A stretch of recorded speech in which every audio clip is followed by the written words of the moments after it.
falling down in front of us. So I want to thank our viewers for your patience. We are on and we are live. Again, I apologize for the delayed start. Tonight we have special guests with us, David and Tammy, and we are talking about a wonderful topic tonight, blended families, dating with kids. And the title of tonight's broadcast is Dare to Blend, Dating with Kids. And this is such a relevant topic. It's a huge topic.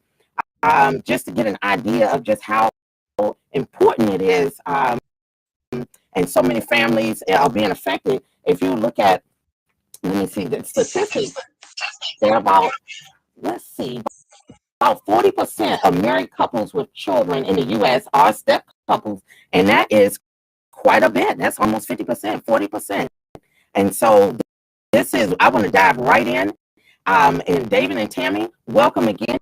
You're my special guest and welcome you to the platform. So I'm just going to dive right in. So David and Tammy, if you're a single parent, you're thinking, hey, I want to date. I want to get back out there. I have children. How do I know I'm ready? Well, I would say when you take the time out to really look at what it is that what you need in your life at that time, what God is revealing to you about yourself. I think that that's when you can be open to the opportunity to, look for and engage in a relationship with someone else. I think that all too often we, think that we're ready for relationships, and sometimes it's just not the right timing, or we haven't really taken the time to love on ourselves and get to know ourselves and what God expects of us and wants for us. Good. David, feel free to jump right in. This is comfortable. We're having a discussion. It's all of us sitting across our virtual table, kicking it, relaxing. Please chime in, be yourself. Oh yeah, I'm fine. It's just usually in a relationship is all about timing and energies and being there at the right time and place. And also, spiritual connection. Sometimes the spirit of a connection can be you're ready at that time and that person's ready at that time. And of course, a blended family can come in as well when everything is gelled correctly. Mm-hmm. And just to throw this out there and ask, what challenges, and I invited you to be a part of this because you are living it. You shared that you are coming together. You have children. You're blending a family, and so this is your real life experience. What's going on right now? What challenges feel like you all face in trying to come together with your children and trying to blend your family and moving forward? Your audio is off, and I think somebody in the chat had your audio sounds like a little what is it? It sounds a little scratchy. The audio sounds scratchy, or like it's a buzz. A little buzz. Mm-hmm. Hold on. Is it better? Is it a little bit better? No. How about now? No. No, it's still not clear. It's like some friction in there. Let's see. So it's still having a little bit of problems. Yeah. Hold on just for a second, viewers. Sure.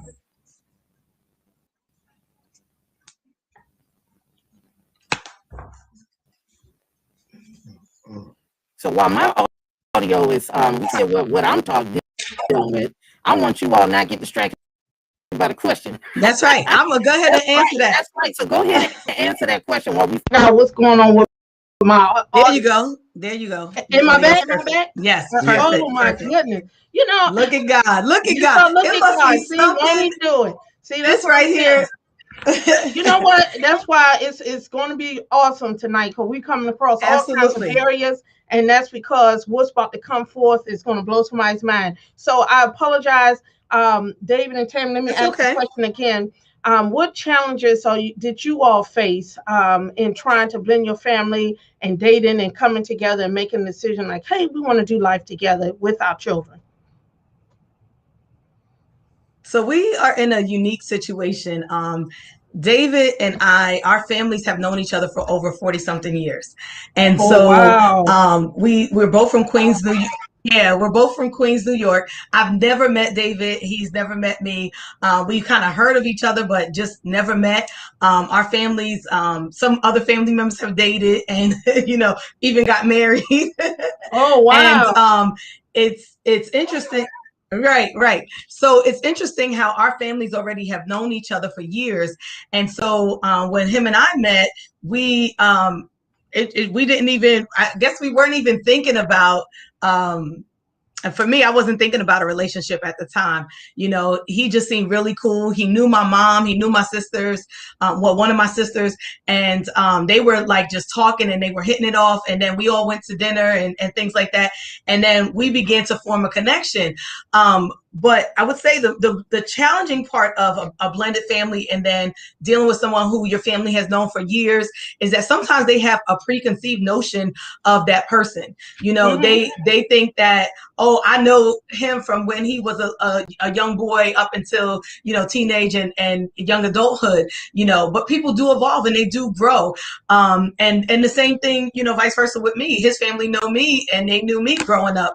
And so, part of that can be these preconceived notions of who they think the person is today. Sometimes they may not feel like they're good enough or they may feel like, oh, maybe you guys, we don't want the dynamics of them, our families knowing each other for so long and being intertwined for so long to be messed up because we decided to start dating, right? And so Uh-huh. that was initially the challenge. As far as our kids are so cool. They actually, we didn't introduce them right away. Like it took a while. I Mm-hmm. probably like almost a year before our kids really got to meet each other. Him and I dated. We dated long distance for a while, and then after about 6 months into our relationship, we decided to move closer to each other, and it was our children actually getting to know each other, and getting to know David.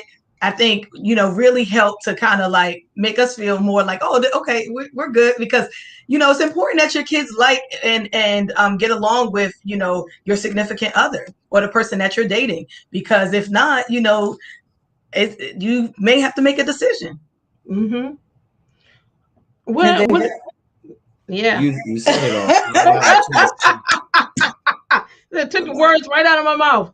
I'm gonna let him answer the next one. No, you fine. Oh my goodness. And it's funny that you in your situation, your children weren't introduced until like almost a year of you all dating and coming together. How Mhm. do you how what would you recommend that to other men and women who have their single parents, they're dating, they're trying to figure out when do I introduce my kids to this person? What advice do you have? It's timing. It goes by how everything is going and gelling. It's different for everybody. So Mm-hmm. you might gel quicker, so then your kids may have to see each other quicker. It's all different. The Yeah, scenarios and stuff changes. So that's what it go by. That's I, what I would go by. I agree. The timing, by the energy, Mm-hmm. I think that when the two of you feel comfortable with each other and you guys know that you guys are like, this thing is going, further than just a friendship, and you guys start to get serious about each other, then you have to have those conversations about kids and about, how do you kind of introduce or slowly introduce your kids to your significant other or somebody that you're dating. It's, again, like what David said, it is timing. It's timing, and you'll know it. Just like it's, you get this instinct. I think sometimes we think too hard about that piece, and Mm-hmm. you can introduce a person as your friend. This is my friend. Mm-hmm. You don't have to say this is my lover, my man, my whoever. This is my Mm-hmm. friend, and I like Yeah. to introduce you guys. You know what I mean? Yeah. So did you all prepare your children ahead of time? Like, did you have like conversations like, what if mommy saw dating somebody else? What would you think? Or what if daddy, brought somebody else here? What did you think? Did you all do anything like that? No, I haven't. He did, and I did because I have teenagers. So I did because my teenagers are girls, especially. So I wanted to have that conversation with them, and just kind of talk to them. Oh, mommy's dating, and they was like, "Oh, I knew it!" Like they knew it. My girls, it was like, you going on out of town trips. You are going out to dinners more. You're doing this, and that wasn't, what they were used to because I was I was single for 2 years. So Yeah.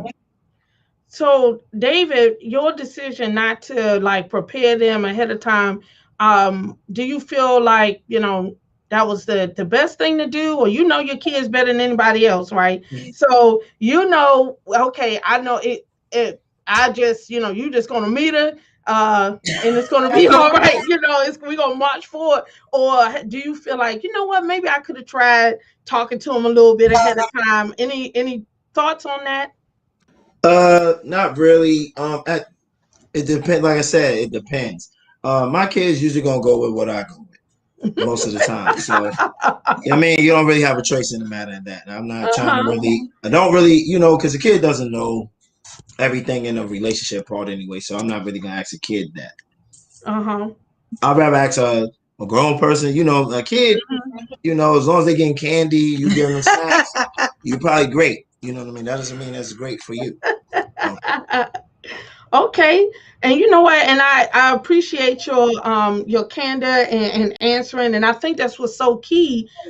There's no one way to do this. There's no exact formula where everybody has to fall in line and everybody has to do A, B, and C to make it work. And so I like that you shared that, hey, I didn't do that with my children. But Tammy said, yes, I did prepare them. We did go through it. We did talk about it. And you know what? Things are still okay. Things are still okay, and it still work together. So in that same vein, if I say, do you think kids' acceptance or not acceptance of the new partner should kind of set the pace or the tone of your relationship, or you don't think, or just the opposite? They don't have no say in this. What I say goes. They just got to get on board. What do you think? It depends. What's the discrepancy about? You know what I mean? You just can't just like the person and don't really know what's going on. I don't. Now, if they have valid points, then it's something to take into consideration. But if it's not, then I won't do it.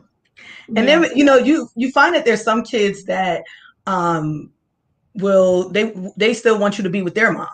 So they're looking at it like, well, why don't you like my mom? Why and so they might ask those questions, but I don't think that it's a dislike. I think it's just a matter of, why didn't things work out? If you're open to dating, why didn't it work out between you and my mom, or why didn't it work out between you and my dad? And I think that, like David said, if the situation presents itself where there's some clear situations that, or kind of scenarios, and I don't know, that just really make it so that it's not meshing and they're not getting along, and there's attitude and conflicts, and I don't believe in living in conflict. The word of God tells us that, when there's confusion, we know that's not of God, right? So then so in the midst of confusion, we know that that's not of God, then it's probably not meant to be. I hear that. And thanks for sharing that. And I want to make sure that our viewers, that you all are sending in. We want to hear from you. Please chat in your questions, your comments. We want to hear from you, because this is such a I don't want to say an issue. I just feel like it's reality. Because if I say issue, it make it sound like it's a problem, but it's not a problem. It's just a reality that we're living in. There have been blended families since the beginning of time, all the way back. And even Jesus himself came from a lineage of blended families. And so I think we have to really lift this up and really talk about it, and how best to go about doing this, and give some guidelines. Because like I was saying, there's no one way to do it. And every situation is different. And I think a family, a man and a woman coming together, they have children that are 25 years old versus 3 years old, they're going to have a Mhm. different experience Yeah. blending their family, with adult children versus school age or toddler or even teens. And so you Right. have to kind of adjust your approach, and your concerns may have to adjust, given, their age groups. Do you find that, I don't know if your children, I know, Tammy, you mentioned your children are teens.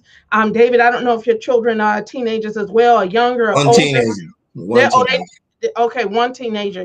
Do you find that it was different and how they received it based on their age group?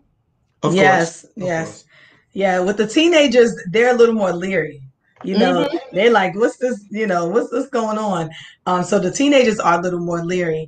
My girls especially, they were a little more leery because, we had been through some things previously. Mm-hmm. And my youngest, they're boys. So, and they, because they're young, they don't really know. They just like, oh, okay, and if they're having fun, like David said earlier, if the kids are having fun, they're getting what they want, they don't care. you know they have fun. But it's the teenagers that care. The teenagers will kind of give you their opinion and their thoughts of how they Mm-hmm. feel. Yeah. David, were you saying something? I don't No, know if you wanted to. Yeah, I nah, know but you it's had. true. I Uh-huh. made a statement of it. I'm just saying. I would base it on the credibility of it. I mean, having fun is cool. Going to get pizza is fine. Shopping is cool, but that doesn't mean the relationship is good. Uh, Mm-hmm. Okay. And I like that, Tammy brought up the fact that, older children, they're older, they have more memories, the way they process is different. And so you're in this space where you have to address some of those fears. Hmm. Fears within yourself, your children's fears, especially if they have a memory of what didn't go well. Hmm. With their parent, with that first marriage, or maybe maybe you never got married to that, into the parent of your children. What fears do you think you have to overcome when trying to blend this family as a single parent? What fears have you faced and you had to overcome to get to this point? And I know it's just a loaded question. Yeah. I think, like what you asked earlier, I think it's a matter of also, that the personalities kind of meshing and everyone kind of getting along. But also, in addition to that, you want to make sure that, you know, you're not moving too fast, that you are kind of watching your kids' reactions. You are kind of, looking at the interactions to see how things are going. But you really you can't truly measure it until you're in it. You Mm-hmm. don't know how kids are going to react or respond. And then you look at, like David said, not just the good times when everybody's having pizza, we're going out to eat, having a good time, but you look at those times when somebody got in trouble and we got to be in timeout or have a Mm-hmm. moment. How they respond in those situations. That's when you kind of can gauge how things are going. Okay. All right, David, any feedback on that? Any piggybacks? What fears do you felt like you face in trying to, you beginning new, you met this wonderful woman that you've known for a very long time, but you're, coming together in a different way.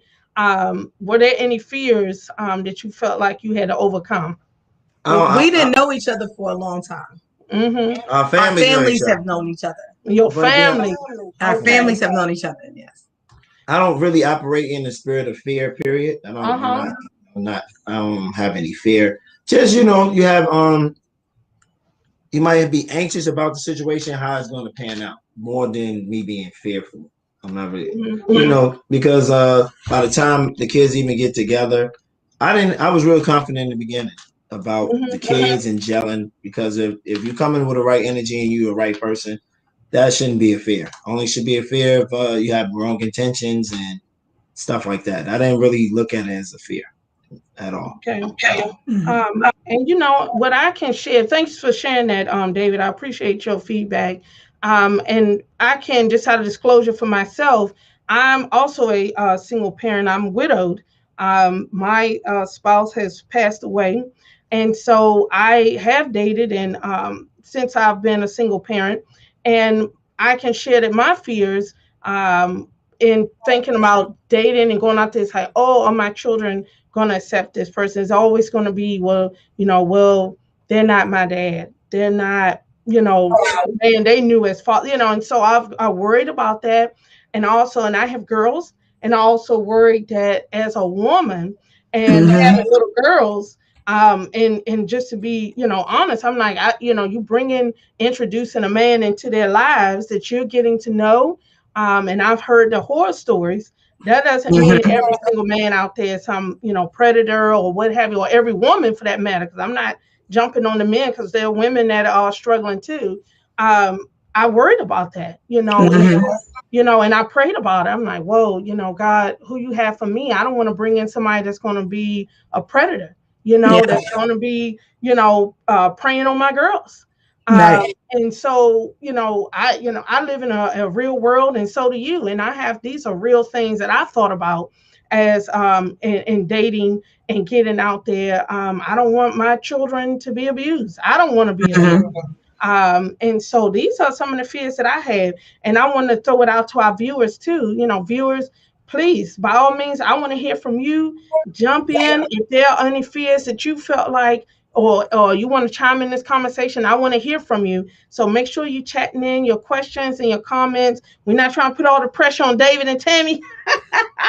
So certainly we want to hear from you, and this is a heavy subject. Um, but what are your thoughts when I share those things with you? So, are you asking us or viewers? I'm asking you. Okay, yeah. I'm So I asking can say, you. I'll speak from my perspective as a mother with daughters as well, and bringing a new man into my life. For me, it is using that discernment. A lot of times we know when something is off. Mhm. If you're not just blinded by what you want and what you're desiring, you know when what things are just not really exactly how they seem. Mhm. Sometimes people can put on a facade, and you're meeting a representative in the beginning, and so Mhm. in those beginning stages it all sounds good and looks good. I'm all at the time when you first meet a person or you introduce your kids, you observe the interaction, the exchanges, and just kind of like, look to see what's happening. But I think that most importantly, you use that discernment, and you use, what you feel, your God-given intuition. Mhm. Yes, and I appreciate you sharing that your viewpoint on that, Tammy, because I think we really have to think critically about when I first was dating, before I met my husband, or even when I met him and we were dating. That was before kids, that was before any of that, and so you had a whole different perspective. Mm-hmm. You were a lot more willing to take more risks. You were a lot more willing to um, you know trial and error. Yes. You feel me? And so now that I'm in a different space, my husband has moved on. Whatever your situation is, in my case, my husband's deceased, but it might be it's tons of other scenarios of why people find themselves now a single parent. Mm-hmm. So I don't want to exclude anybody, but now the stakes are higher. Right. The stakes are higher now because if I make a mistake or I bring someone in here that's detrimental to not only my physical, emotional, spiritual well-being, it also affects my children. Right. And so is it as much of an issue if your children are adults? Maybe, not so much, it's not as risky, but when you have small children that you're still Yeah. responsible for, even teenagers, Yeah. the stakes are a lot higher. So how do you feel? I find that because the stakes are higher, there's a lot more I have to think about. I Mm-hmm. find it very difficult to date, where do I find these people? Yeah. How do I weed them? In your case, your families knew each other, right? And that kind of helps because they knew some background. They can kind of say, hey, I know this her, I know her family, I know this and this, and they kind of give you a little layer of comfort. Not to put words in your mouth, but just hearing, Yeah. I'm thinking, yeah, I would think I would feel a little bit more comfortable, right? Because the Yeah. families knew each other. But if Yeah. you just out there, how do I know this person is, the person I should go with? Right.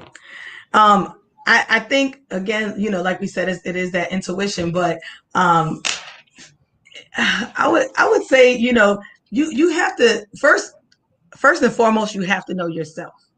You have to know yourself. Just like David said, you can't operate in fear, but you can use caution. You can use wisdom, because those are things and the tools that God has given us. So if you're using those things, and like I keep hearing, seeing a few people putting in there that gut feeling, that intuition, you kind of sometimes people just want to go and turn a blind eye and not see the warning signs because they want to be happy. They want to be in a relationship. They want to be, oh, somebody wants me or somebody wants to date me or whatever the case may be. And they've been single for so long. And finally this man comes along. You still have to use your discernment. You still have to use that wisdom because, regardless of anything else, your kids are in the midst of this, and so that's key, that you always just, kind of use that gut intuition. You want to add something? Well, he said what I said Okay. about that. I'm just saying I don't really operate in fear. I'm saying I'm gonna observe and all that stuff. I don't operate in fear. No situation. I'm gonna look because I'm very observant anyway. I'm gonna stay quiet. I'm gonna watch. I'm gonna really observe the situation because it's new. It's like a baby, so I'm gonna watch it a lot, and then I judge from there. Yeah. And sometimes you can do all of that sometimes and still the result is bad. So, you get blessed. And you know what I'm saying, highly favored, some at the words I'll use, and some, just you have to be, it's a crazy world. So you got to try to see what the best scenarios are for you in your life.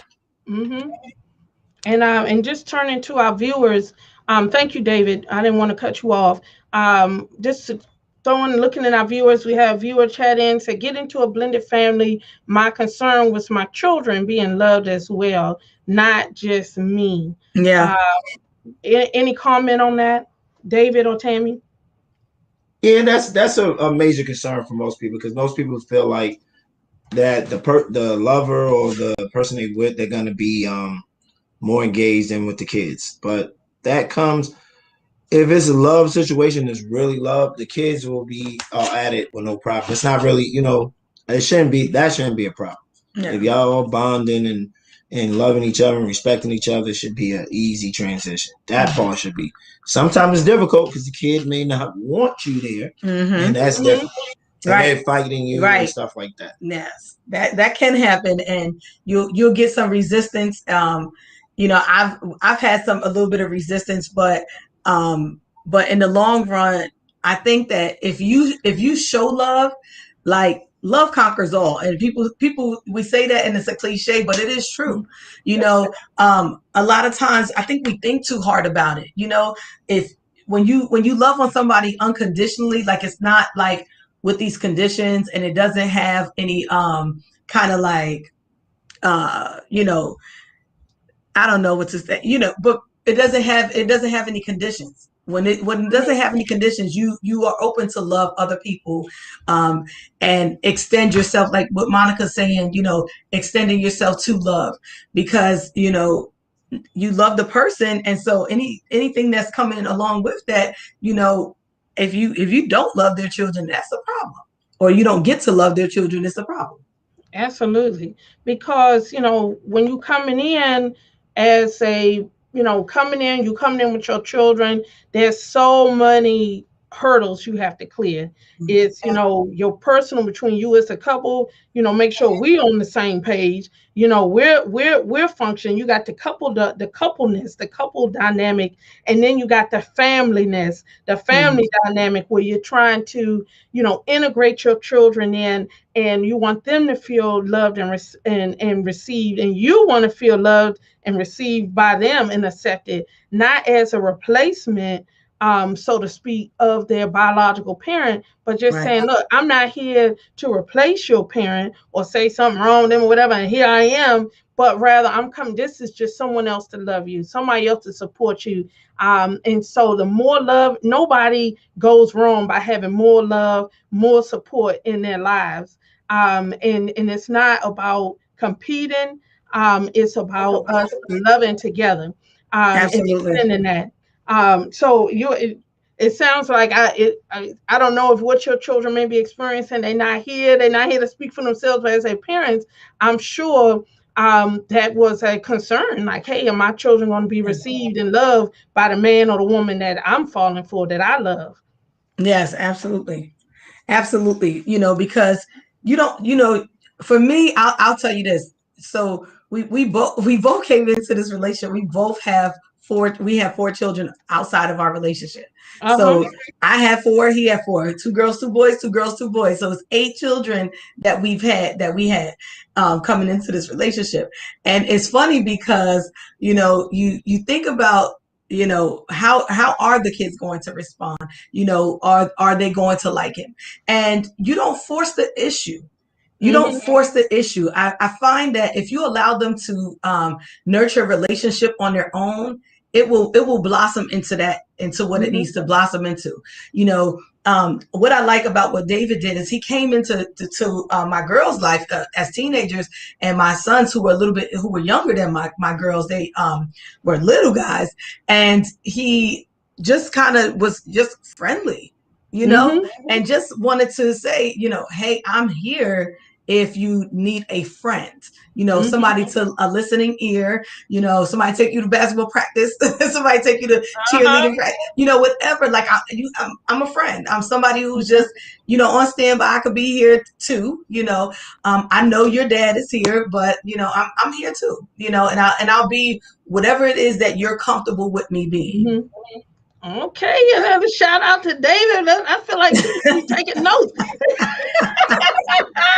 He was like, "Oh yeah, that's why I'm here. That's why I'm here." Nah, Yeah, That's yeah, a yeah, yeah. it's trial and error. It's been trial and error. It's Mm-hmm. been trial and error. Yeah, Yeah. but if it's natural, it works itself out. Mhm. Mm-hmm. And I like that you all mentioned the being genuine, not pressuring, and I think and having patience, That's Yes. the having that key to patience. pressure and not having a high expectation right away. You have to build the relationship. So putting a strong, you can have your ideals that you want to be the father figure or the mother figure, but you also have to give it time to develop. And if you Mm-hmm. don't give it time to develop, it's a rush situation. The kids feel rushed, and the replacement of their father or mother is going to feel like pressure instead of just Mm-hmm. being a relaxed situation. Mm-hmm. And you know what? I think that's so wise, David, that you said that. Not pressure, patience. And that's what, when love is kind and it's patient. It's not a hurry thing. It's not crammed down your throat. It takes Yes. time to build trust.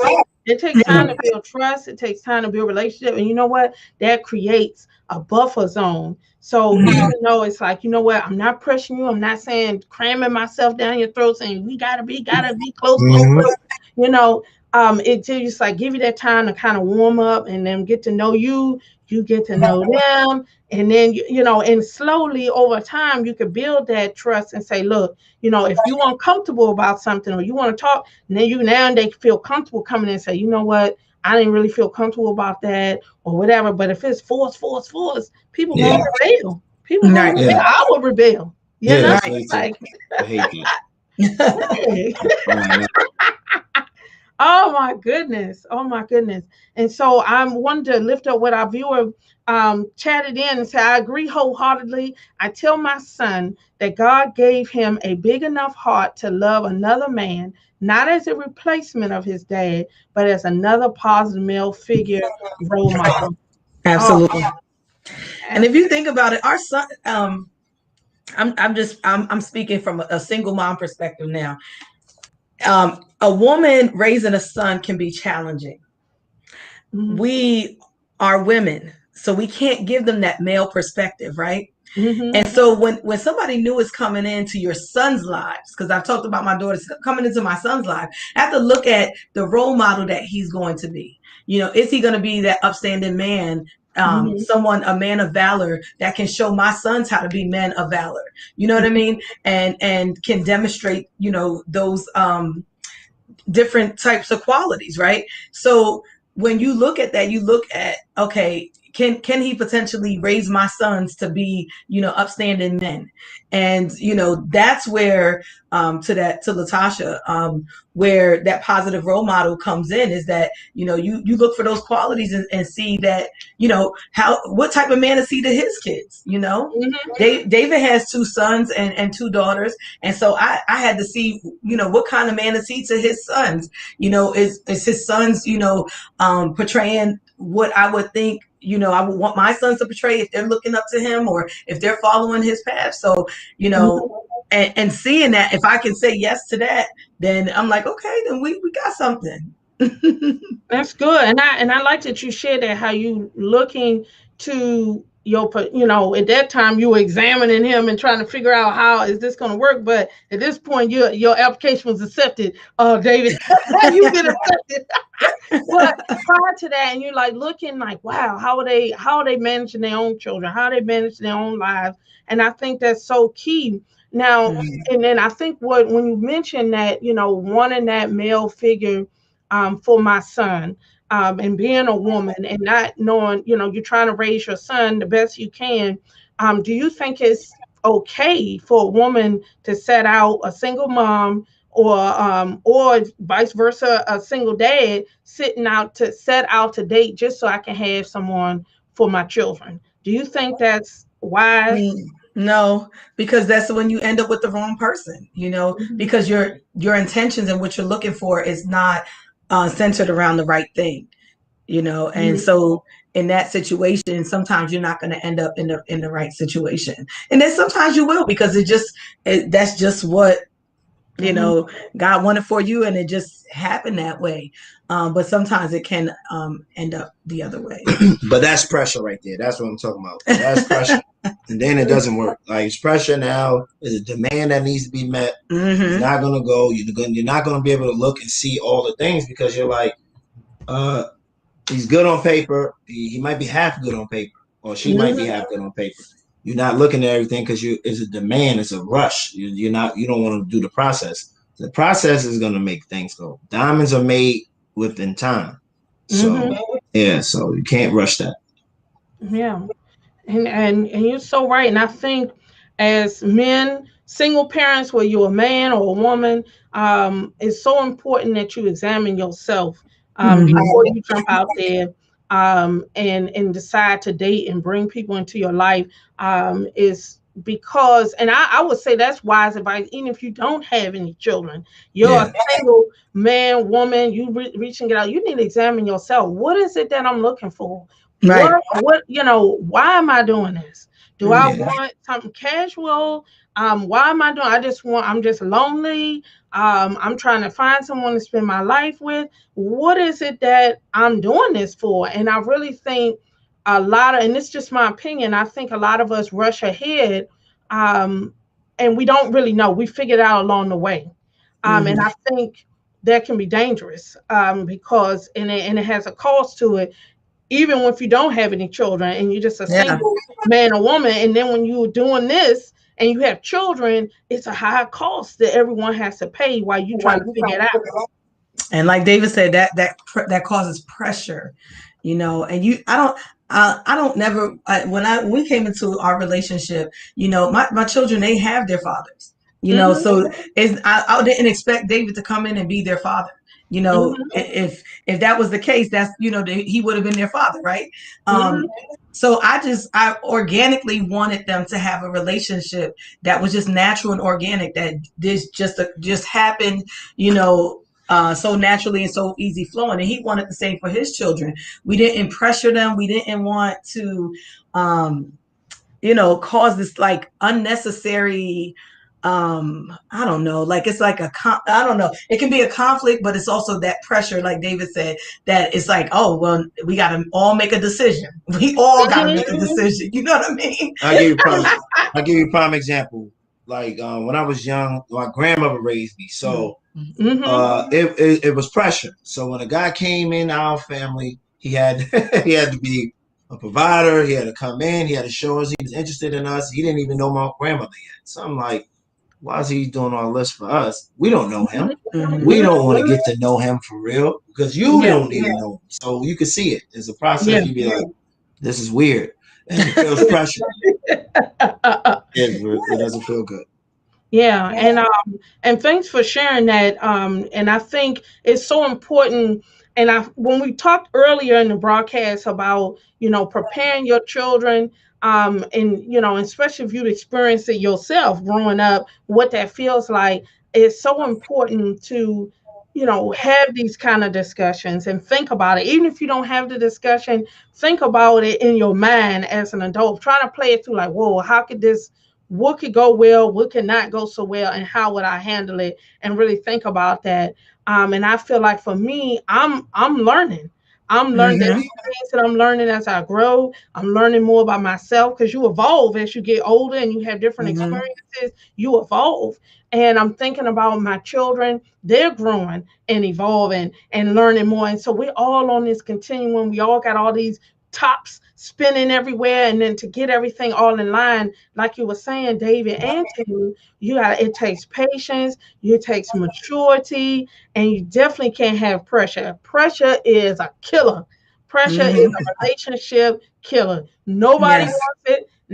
Even in your coupleness, like, don't put that pressure on me. I don't want you telling me I have to, give me some time, let it, so pressure is definitely a killer. And so I think it's so important that we try to prepare, if you can, as much as possible, have those conversations, think about it, because it's too much at stake, and relationships are precious. Your children are precious. Your relationship, your coupleness is precious, and you don't want that to all erupt. And that's going to be a big powder keg. Boom, right? If everything goes wrong, and there's going to be a lot of hearts that are going to be hurt and broken.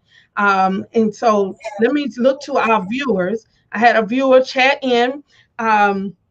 Your son should be protected. Sometimes your teenager or young adult children can see things in relationship that you don't currently see. Wow. That's true. That is true. Can you speak to that? Can you speak to that, Tammy or David? Of course, like I said, pressure. You like what you see. You're putting a rush on it. This is the new daddy or mama, and the kid is like, they're not in the pressure of finding a daddy or mama, so they can really look at this thing and see it. Like, my father, he did it when I was young. What do you think? And I'm like, wow, this is the first date that I've been on with y'all. Yeah, she seems cool.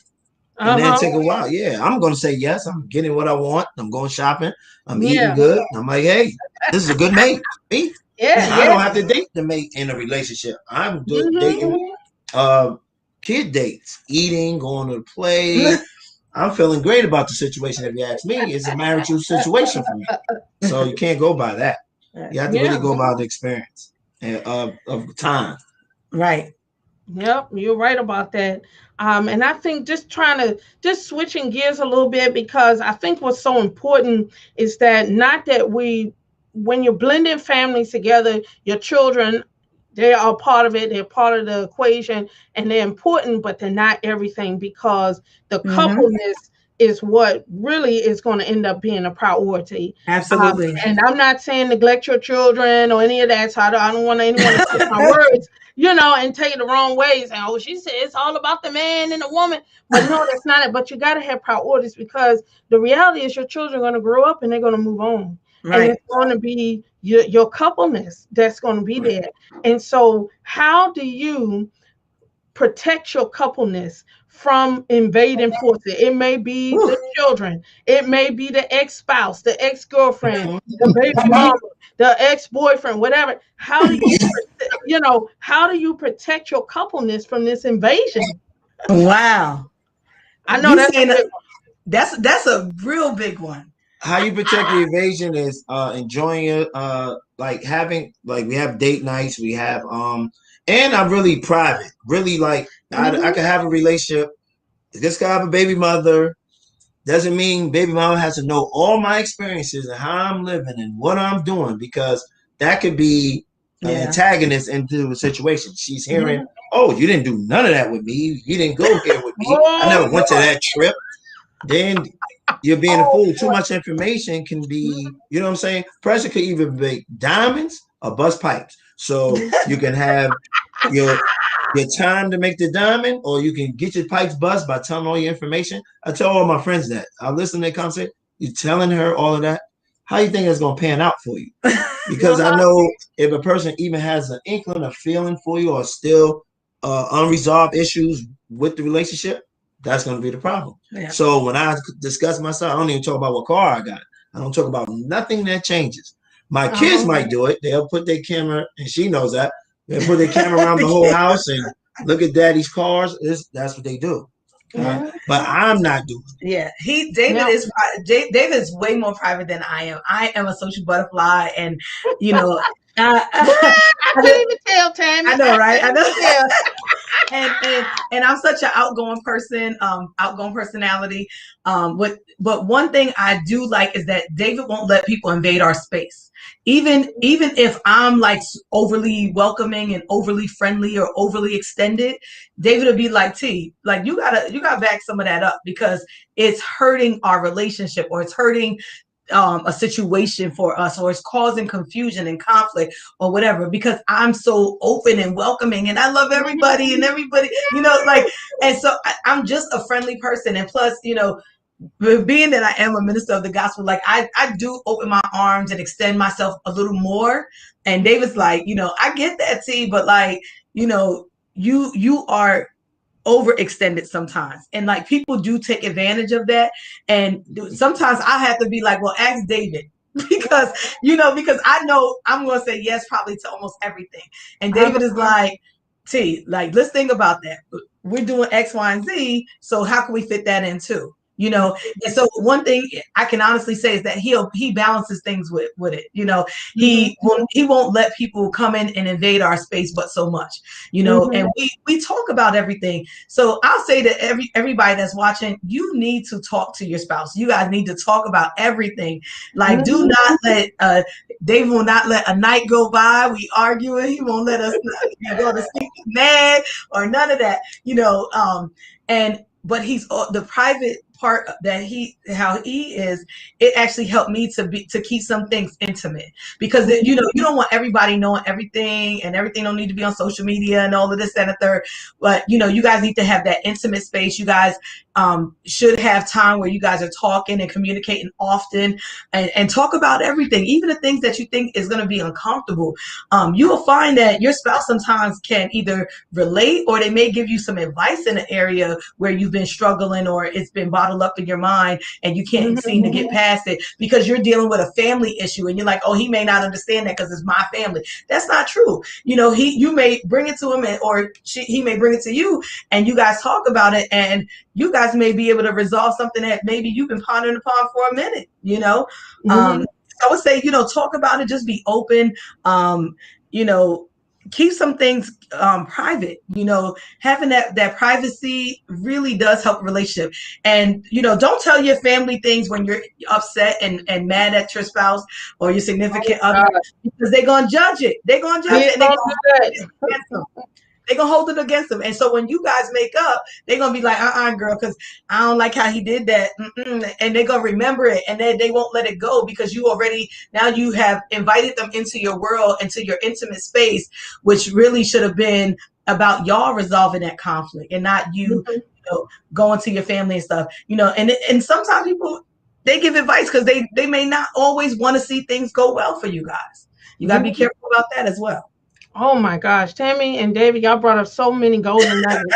I feel like we could be on here for another 2 hours. There's so many golden nuggets. But when I'm hearing from what you're saying, boundaries are so key.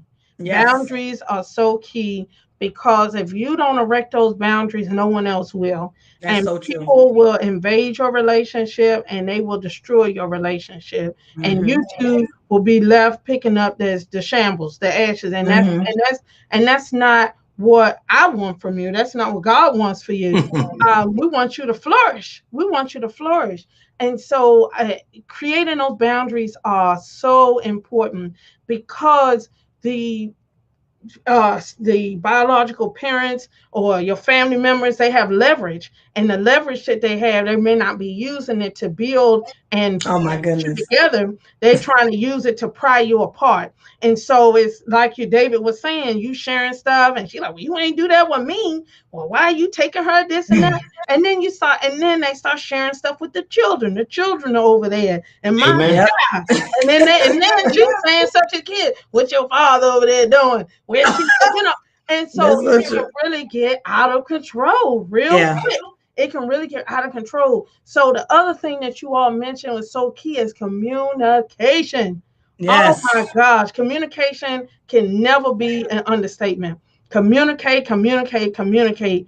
You have to communicate to your children, and I think what's important is communicating boundaries to your children too. What Yes. they Yes. goes on in this house stays in this house. That You has know, that hey, right there. I'm sorry, Natalie, to cut you off, but that piece right there, because family, they will talk to your children to get information too, and oh so gosh, you yeah. have to that's really key. That's really key. Mhm. Because they'll try to kind of invade your space by talking to your children, or hinting at certain things. Oh, is this or is this that or whatever? Trying to get that information. Mm, mm, But that mm. starts early. That's what I'm saying. That starts early. You have to know the situation at first. When it's a new situation, of course they can get away with that because it's new and you're not really talking about that, and they know that. So that's why they'll go to the kid first because the Mm-hmm. kid has a more insight on the situation at that time. So they think. But when you're Mm-hmm. building, you have to build your relationship first before you can have any relationship with the kids. Because if you have a weak, fragile relationship, how can you start asking the kids about something that you don't even have a control on, or it's not even centered yet? It's evolving to what it needs to evolve to. So Mm-hmm. that's why I say time. Rushing to it, and a lot of I'm gonna say men, we really don't rush. Sometimes we settle more because Mm-hmm. we're men. Women, y'all want more. Y'all want the loving, you want the compassion, you want all that stuff, but it's not built in one day. So don't care how cute you are, how your shape is. I Yeah. mean, the words we'll say, because at that time, lust will say everything. Mm-hmm. Lust, it has no time. It's speed. Mm-hmm. Yeah. Yeah. Microwave. Yes. That's what I liked about our relationship, because we were long distance in the beginning. So Mm-hmm. wasn't it, can't be doing all of that going on, when Yeah. it's long distance. Yeah. And this was the first time I'm being very transparent right now. This was the first time I was in a relationship where, we had distance between us, so there was no intimacy. And Mm-hmm. so I actually liked that because I got to know David. I got Yeah. to know how he thinks. I got to know more his mannerisms and stuff like that by us having that distance between us. It really helped to build our way of communicating, because all we could do was communicate, right? Mm-hmm. So Absolutely. But that's what you're supposed to be doing. A lot of relationships don't do courting. I like dating because I get to know the person, and I've been on so many dates because when you're dating like that, then you get to see, okay, I need to go on another date with somebody else. This is not gonna work. I mean, just dating, that's true. because dating is conversation. If we can't have a conversation in the initial of getting to know each other, what do we really have? That's only could be lust, because we don't have anything else. We can't talk about anything else, and that's not happening. So then you don't have a relationship. Kind of get what I'm saying? It's just you're not enjoying the company. So of course that's a short-lived relationship. Mm-hmm. And I like that you said put it that way. You got to take the time to build your coupleness. Mm-hmm. These microwave relationships is shallow, and that's all Right. you're going to get is physical attraction. I mean, about as much depth as a puddle of water. It's just going to be, I mean, really, I mean, what else? Like David was saying, what else can you build on if you haven't had enough time to really invest and get to know that person and build that quality over time and really decide, is this somebody that I want to spend my life with? Is this somebody that's going to pray with me, that's going to build in our spirituality, build in our lives, build in my children's lives, build truth, build righteousness, build joy? Is this someone that's going to destroy? You're not going to know that in these microwave quick, you fine, I think you fine, we talking and all of a sudden you in the bedroom. No, that is a recipe for disaster. And I can speak to that because I know it's a recipe for disaster. I made that mistake too. And so this microwave quick, it's very difficult. It's very difficult to come up off of that. But we have to take the time to do that and build quality relationships, because it's so much at stake. Because it's not just your coupleness. You're building for families to come together.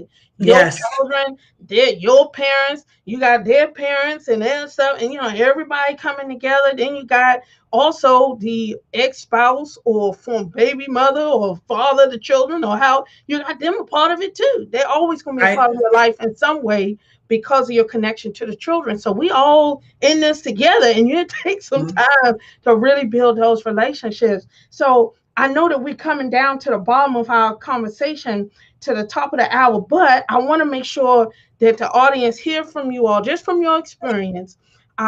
If you had to throw out one or two things to say, hey, this is a green light, you should proceed. If you're a single parent, you're dating, hey, these are some yellow lights. You need to slow down, caution, and these are some red lights. You need to stop and don't go any further. From your experience, your wisdom, there are no right or wrong answers here.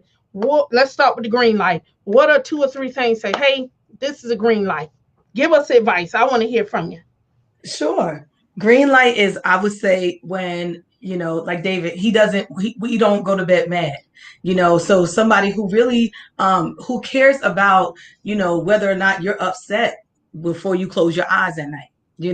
Somebody who's willing to pray with you before you go to bed, even after y'all just argue, right?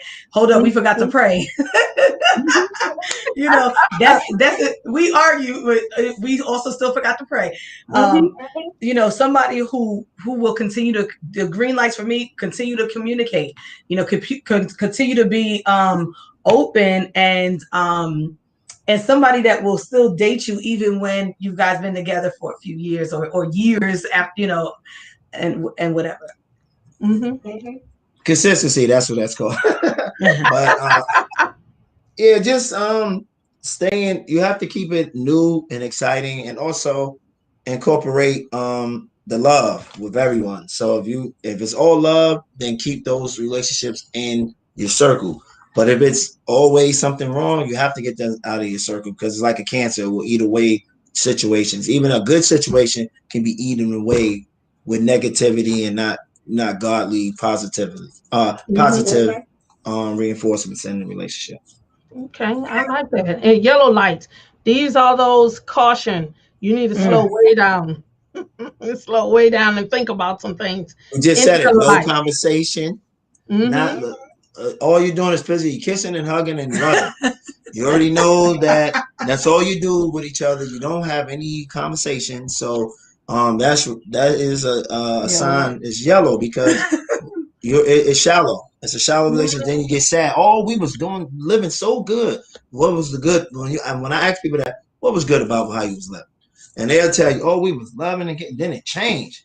Of course, because that torch burnt out. They didn't have all the fun. They didn't have any communication with you. They wasn't your friend. So after the lover part is gone, the relationship is gone.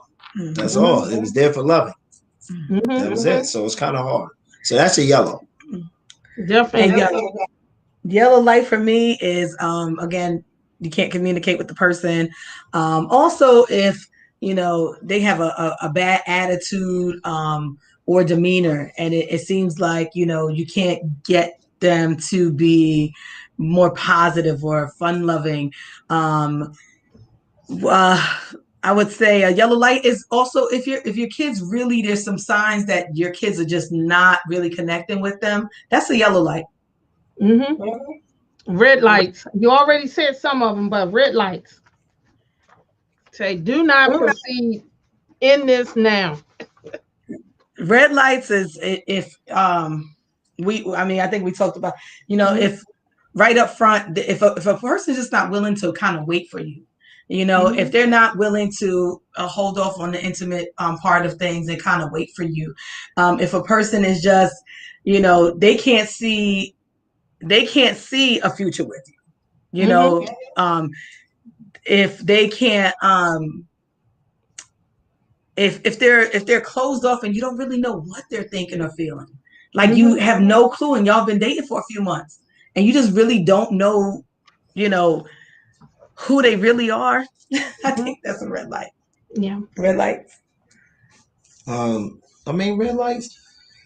Uh, it's difficult. It's so many red lights. So I mean, red lights. We all can't stand red lights. So anything of a stop. I mean, no growth. I'll be honest with you. And you also you gotta be able to build. You have to always build. You always have to be able to build in a relationship. I don't know. I'm going by all my experiences. If I can't build in the relationship, I can't see the relationship. You know what I mean? I can't. If I can't grow in that relationship, and I'm talking about financially, because that's a key. We didn't bring that up in a relationship. Yeah. Financial is very important. That's 70% of divorce, or 60, they say, is financial. Because it's not even. I thought it was infidelity, but then I looked it up. It was financial, because if you can't attain things that you want to attain together in a unity, it's kind of hard. So you have to look at that. Can we stack together? Can we do things together? Can we set goals so the kids can go on vacation together? If you can never go on vacation, there's a lot of people that's been in a relationship for 20 years that have been on vacation twice. You're not even getting the relief to enjoy the relationship. Now the relationship is a job. It's not fun. Wow. A lot of people, that's what they do. They have not having fun. Right. And I know that because a lot of people don't even do date night. Because we go on date night, I'm like, date night? They're like, date night? You do that? I said, like, wow, what you... So what relationship you have going on? That's not even fun. That's a job. Now now that's pressure. I'm like, well, I'm here. We eat dinner. She make fried chicken. I like fried chicken. I mean, I might want fried chicken. Somebody else make it. And not Popeyes. I want to go somewhere. That's right. And I think you all have put out so many nuggets, and I wish we can be here longer, but I know we have to wrap it up at some point. But I want to thank both of you so very much. Thank you so much. Thank you for your patience, for your candor, for coming on and willing to bless our viewers, bless me, and share your story. And I want to encourage anyone out there that's viewing us, and you're a single parent and you're dating or trying to date, thinking about it, you're out there, pray, seek wise counsel, and prepare yourself and read. I do want to recommend, there's a book.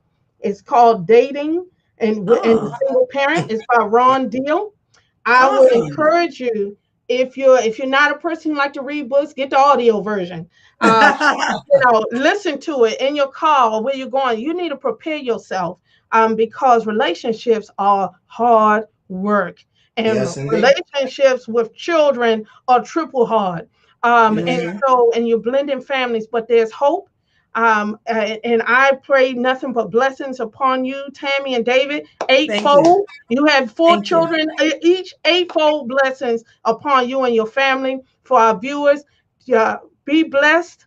Know that we are coming back at you every Monday at 7:30. All this month, February, we're talking about love and relationships, romance and dating. We have a fun event planned for you, a special event, a hybrid event that will be February 13th. We will be at the church, Prayer Tower Church, having a great time. Those who can't make it to inside the church, you can tune in online. It's going to be awesome. You don't want to miss it.